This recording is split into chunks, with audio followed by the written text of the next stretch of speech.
মা পাতুকে মারলে কেন? ওর কি দোষ? ওই শুক্লা জানোয়ারটাকে একবার হাতের কাছে পাই জবাই করব।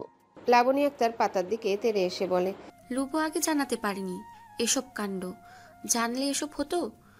আর শুকলাকে কে না চেনে? লুচ্চা এক নাম্বারের।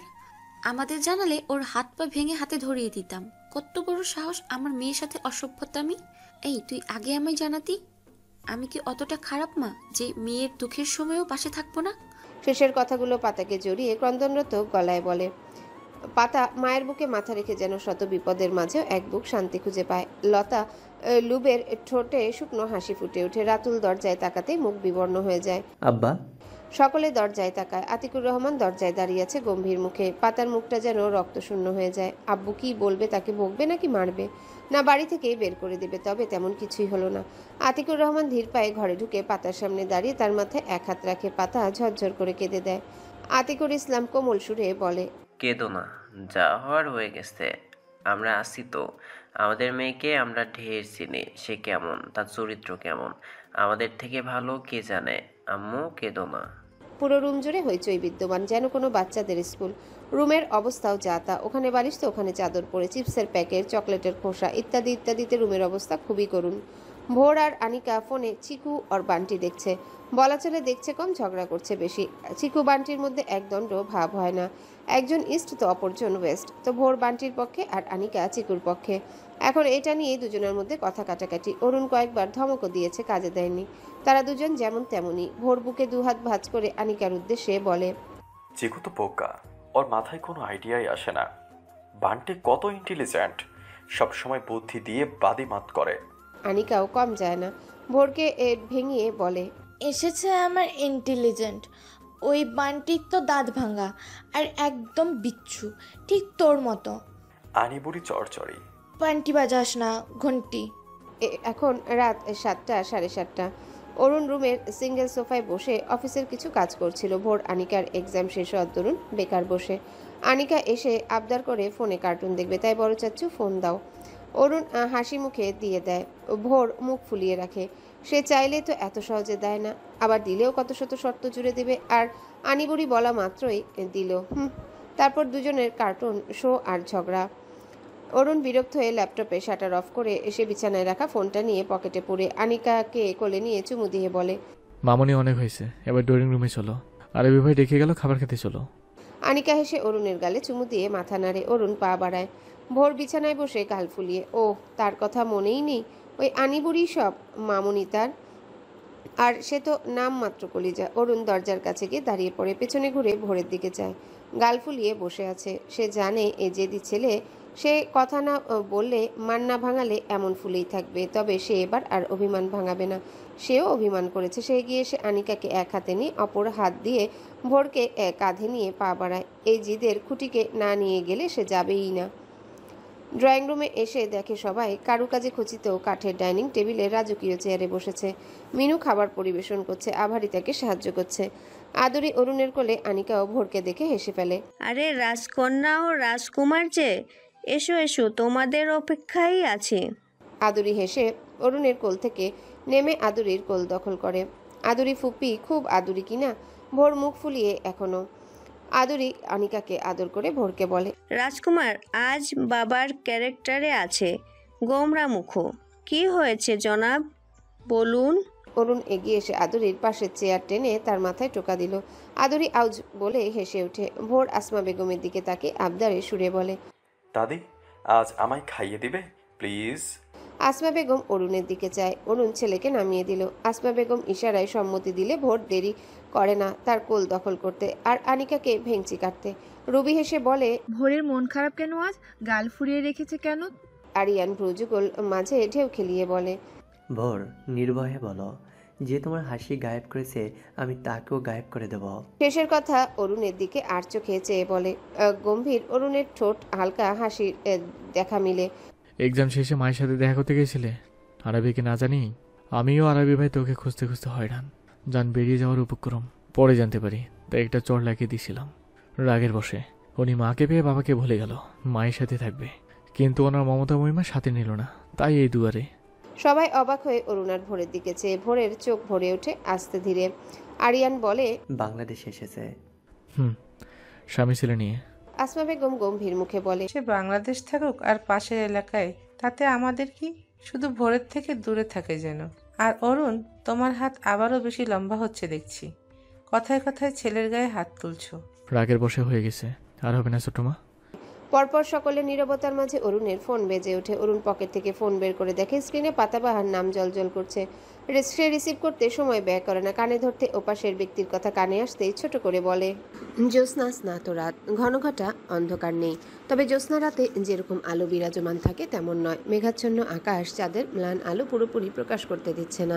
তবে মেঘাচ্ছন্ন আকাশে ম্লান চাঁদ দেখতে মন্দ লাগছে না, বরং মেঘমল্লার যেন সৌন্দর্য আরও এক ধাপ বাড়িয়ে দিয়েছে। দক্ষিণ পশ্চিম আকাশে অবস্থানরত চাঁদের আশেপাশে কালো মেঘও যেন চাঁদের আলো ধারণ করে উজ্জীবিত হয়ে উঠেছে। সব মিলিয়ে যেন এক অপূর্ব স্বর্গীয় সৌন্দর্য একটু প্রতিচ্ছবি। ধরণী জুড়ে মেঘে ঢাকা চাঁদের ক্ষীণ আলোর বিচ্ছুরণ, সাথে তনুমন জুড়ানো মৃদু হাওয়া। গাছের পাতাগুলো দুলছে এলোমেলো। মজুমদার বাড়ির পরিবেশটাই শীতল, পরিবেশেও বেশ গরম। শমশের মজুমদার অত্র এলাকার একজন স্বনামধন্য ব্যক্তি। প্রৌঢ়গোছের লোকটা এলাকার বড় মুরব্বী। সবাই তার কথার উপর কথা বলার সাহস করে না, এমনকি বর্তমানে রক্ত গরম জোয়ান ছেলেপুলেও না। তার বাড়ির সামনের আঙিনায় এলাকার সালিশ বলো আর মিটিং সব হয়ে থাকে। পাতার ব্যাপারটা নিয়েও হারুন মুন্সি, আজম শুক্লা, শরীফ সহ সকলে সালিশ ডেকেছে। আর তাছাড়াও ঘটনাটা এলাকার সবার মুখে মুখে। শমশের মজুমদারের কানে পৌঁছাতেও সময় নেয়নি। আঙিনা জুড়ে গোল বৈঠক, প্লাস্টিকের চেয়ার গোল করে পুরো আঙিনায় রাখা। সেখানে সব গণ্যমান্য ব্যক্তিবর্গ বসে। সম্মানিত মুরব্বীদের চেয়ারগুলোর সামনে একটা টেবিল, যার উপর পানির বোতল সহ কোল্ড ড্রিঙ্কস। আর সাধারণ জনগণ দাঁড়িয়ে আছে পেছনে। মহিলাদের দল একটু দূরে খেজুর গাছের তলায় শান বাঁধানো জায়গায় বসে গুসুর ফুসুর করতে ব্যস্ত। লতা, পাতা ও লাবণী একটা তাদের পাশেই দাঁড়িয়ে রুম্পাকে কোলে নিয়ে। পাতা কালো ওড়নায় মুড়ে শান্ত হয়ে সব অবলোকন করছে। সে ভেঙে পড়েনি মোটেও। কেন ভেঙে পড়বে? সে তো কোনো অন্যায় করেনি। না তার মনে কোনো দোষ আছে, তাহলে কেন ভেঙে পড়বে? ভয় পাবে। ভেঙে না পড়ে মনে সাহস রাখলেও তার ভয় করছে ভরা মঞ্জিলে হেনস্থা হওয়ার। সে জানে এখানে কেউ তার কথা শুনবে না, তাকে কোনো কথা বলারই সুযোগ দেওয়া হবে না, বরং তার উপর আরও আরোপ লেগে কলঙ্কিত করতে পিছুপা হবে না নিশ্চয়ই। আর শুক্লা তো ভরা সভায় উপস্থিত, নাকে ব্যান্ডেজ সহ। কুত্তার বাচ্চা তো চুপ থাকার মানুষ না। তবে পাতার ভেঙে না পড়ার এবং এক বুক সাহসের সাথে ভরা সভায় উপস্থিত থাকার সাথে বাবা মা ভাই সকলের পাশে থাকা ওতপ্রোতভাবে জড়িত। আজ এত বাজে স্মৃতির সাথে বাবার কিছুটা ভরসা ও ভালোবাসা আজীবন স্মরণে থাকবে। সে চোখের কোণে জমা জল মুছে সবাই মনোযোগ দেয়। আতিকুর ইসলাম ও রাতুল ভুইয়া বসে আছে সকলের সাথে। রাতুলের কোলে ছেলে লাবিব। ছোট বাচ্চাদের এসব দরবারে আনা অনুচিত, তবে রেখে আসা রবে নেই ফাঁকা বাড়িতে। লুবমান বাবার পাশে দাঁড়িয়ে আছে গম্ভীর মুখে। তার সম্মুখে চেয়ারে শুক্লা বসে, হারুন মুন্সি শমশের মজুমদারের পাশে বসে। সে মজুমদারের কানে কানে কিছু বললে তিনি মুখ খোলেন। আতিকুর ইসলামের উদ্দেশ্যে বলেন, আতিক, তোমারে আমরা চিনি একজন সৎ ভদ্রলোক হিসেবে। কখনো কারো সাথে না ঝগড়া বিবাদ, না কোনো হিংসা বিদ্বেষ দেখেছি। তোমার ঘরণী তোমার বড় মেয়েও বেশ নম্র ভদ্র।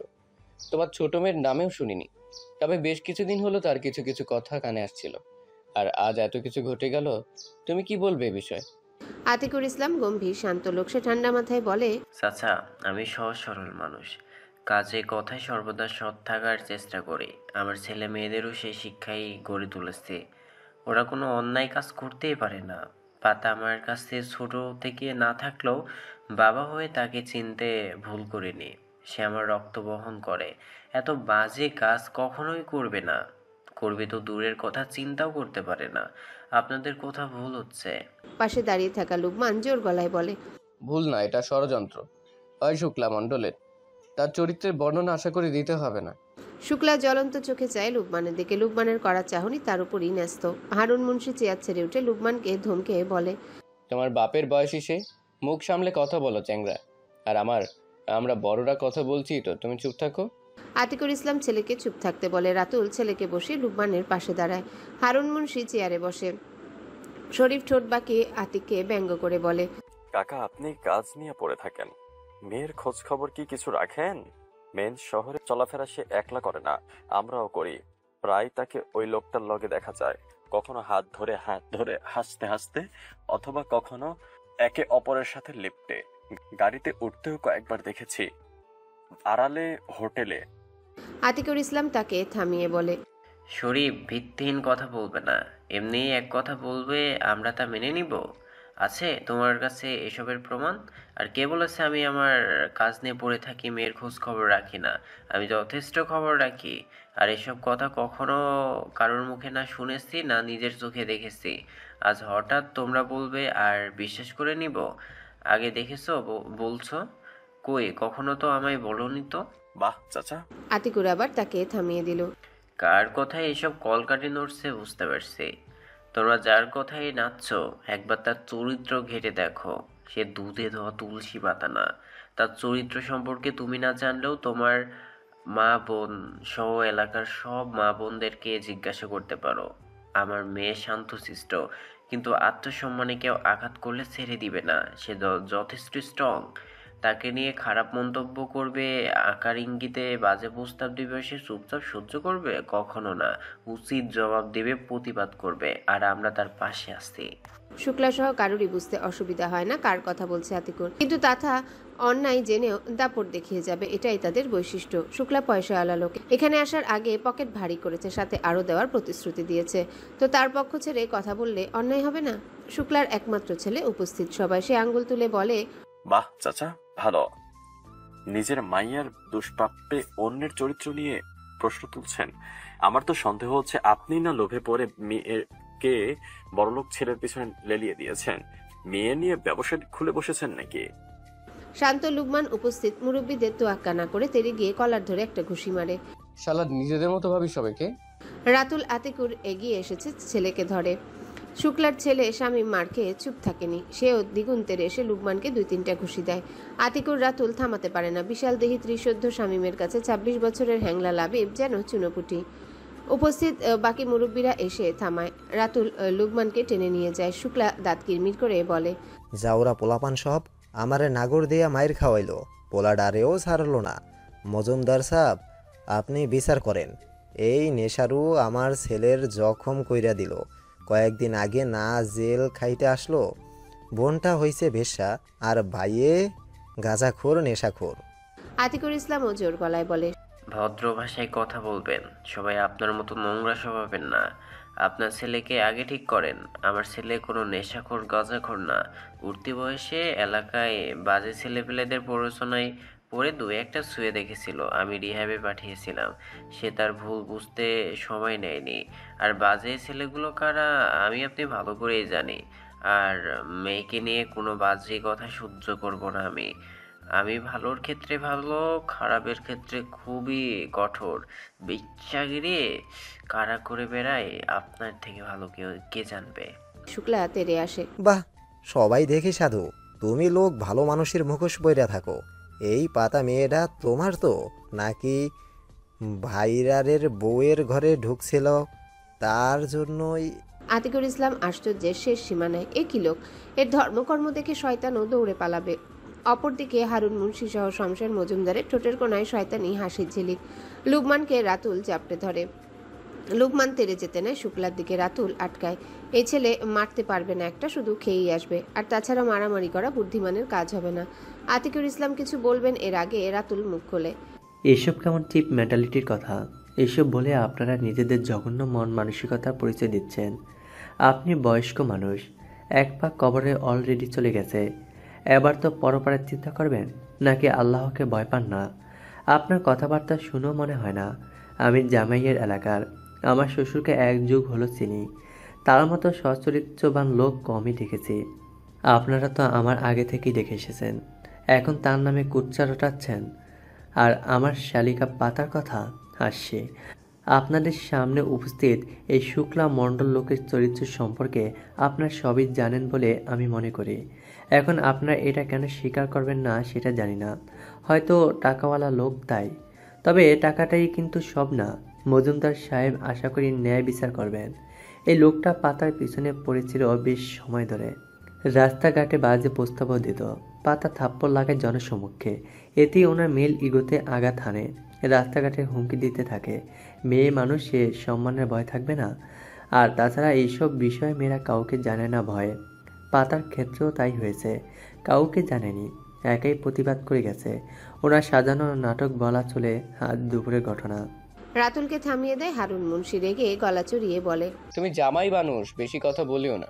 আমি ঘটনাস্থলে উপস্থিত ছিলাম, সচক্ষে দেখছি ওদের রং লীলা। আর ওই মাইয়া সাধু তো ওই পোলার লগে হাত ধইরা জড়াজড়ি কইরা ঘোরাফেরা, এগুলো বানোয়াট কথা। আমাদের আবাল পাইছো? মজুমদার ওই মাইয়ারে ডাকো, আজ ন্যাড়া করাইয়া মুখে চুনকালি লাগাবো। শমশের পানের পিক ফেলে সবার দিকে তাকিয়ে বলে, সবাই শান্ত হতো, আমি সব শুনলাম। আতিক শুক্লা সবার কথাই। জামাই বাবাজি, তোমার সাথে কথা বলি। তুমি সত্যিই বলতেছো মাইনা নিলাম, বাকি সবাই কি তাহলে মিথ্যা বলতেছে? শুক্লা খারাপ, খুব খারাপ, একেবারে জঘন্য। পাতা মেয়েরা খুব ভালো, তাই তার নামে এত সব রটলো কেন? গ্রামে খারাপ মাই আর নাই, কই তাদের কথাটা উঠলো না? শোনো, যা রটে তা কিছুটা হইলেও ঘটে। ওই মাইটাও সাধু না, আবার শুক্লাও সাধু না। আমি কি খারাপ কিছু বললাম? রাতুল কিছু বলবে কিন্তু সে বলতে দেয় না, হেসে বলে, তোমার থেকে বেশি দুনিয়া দেখছি, বুঝলা? এখন মাইয়ার ডারে ডাকো, তার কথা শুনি, দেখি কি বলে। রাতুল বুঝতে পারে এদের সাথে কথায় পারা যাবে না। এরা কোমরে গামছা বেঁধে নেমেছে। মুরব্বী সবাই তাদের বিপক্ষে কথা বলছে, নিশ্চয়ই পকেট গরম করেছে। এখন আল্লাহ তুমি সহায় হও। আতিকুর ইসলাম ভিড় ঠেলে বেরিয়ে মেয়ের কাছে যায়। পাতা মাকে আঁকড়ে ধরে কাঁপছে, চোখ মুখ বিবর্ণ হয়ে আছে। সে এগিয়ে এসে মেয়ের কাছে দাঁড়ায়। বাকি মহিলা ঘুসুর ফুসুর করে কথা বলছে সেদিকে তাকিয়ে। আতিকুর মেয়ের মাথায় হাত রেখে বলে, তোমার আব্বু ভাইয়ের সাথে আছে, কিচ্ছু হতে দিবে না, মনে সাহস রেখো। পাতা মাথা নাড়ে। আতিকুর মেয়ের কাজ জড়িয়ে নিয়ে আসে ভরা দরবারে। পাতা মাথা নিচু করে বাবার পায়ের সাথে পা মেলায়। জনসম্মুখে দাঁড়িয়ে এসে সকলের দৃষ্টি তার দিকে নিবদ্ধ। পাতা চোখ বুজে দীর্ঘশ্বাস ফেলে। চোখ খুলে ভাইয়ের জখম হওয়া মুখ দেখে।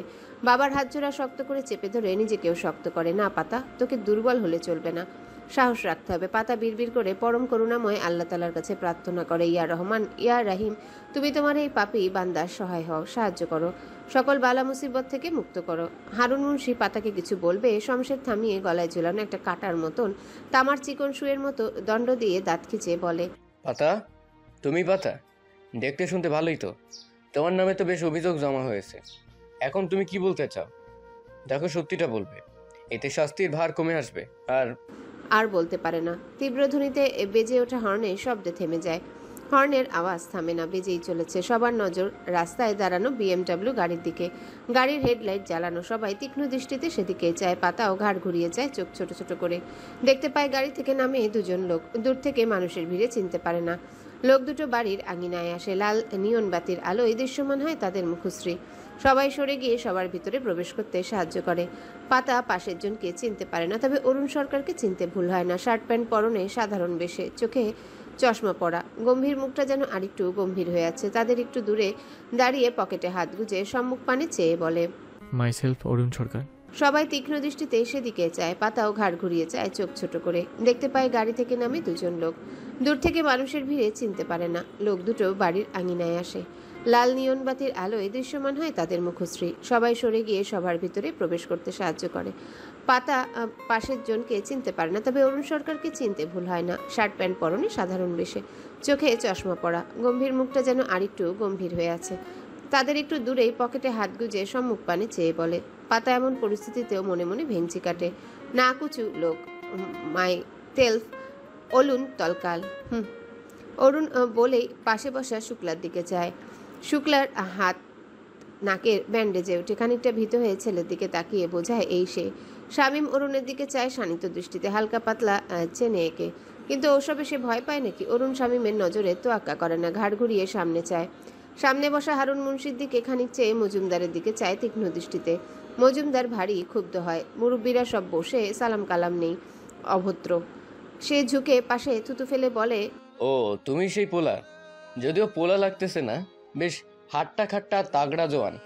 মায়াদের থাইকা বয়সও বেশি, তাতে কি পোলা হোক বা বুড়া, আজকালকার মায়াদের টাকা হইলেই হইব। তা বাবা, তুমি কেন এদের? তাকে থামিয়ে অরুণ চশমা খুলে বুক পকেটে ঝুলিয়ে বলে, হ্যালো বন্ধুরা, পরবর্তী পার্ট খুব তাড়াতাড়ি আসবে, তো সবাই অপেক্ষায় থাকো। আর চ্যানেলটি যারা এখনো সাবস্ক্রাইব করোনি তারা পরবর্তী পার্ট দেখার জন্য চ্যানেলটি সাবস্ক্রাইব করে রেখো। ধন্যবাদ সবাইকে, আমাদের সাথেই থেকো।